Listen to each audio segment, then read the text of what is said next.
திட்டத்தை அங்க வச்சிருக்கிறாரே, அது ரகசியம்.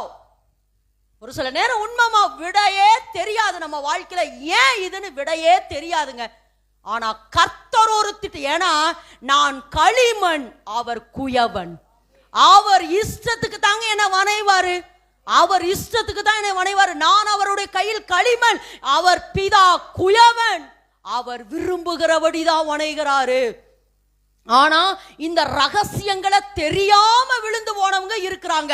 ஆனா ரகசியங்களை விளங்கி கொண்டவங்க எழும்பிட்டே இருக்கிறார்கள். ஆமென் என்று சொல்லாமா. அப்ப இந்த இடத்துல வாசிக்கிறோம், நகோமிய கர்த்தர் என்ன செய்யறாரு, அங்க கொண்டு போறாரு. அவ புருஷனை இழக்கிறா. ஒருவேளை திரும்பி அவன் வந்திருக்கிறான்னு நம்ம சொல்றோம். ஆனா அங்க உள்ள ஒரு பெரிய பிளான் இருக்கு. இப்ப என்ன ஆகுது, அங்க 2 குமாரத்திகள், யாராரு, ரூத்து, ஒர்பாள்.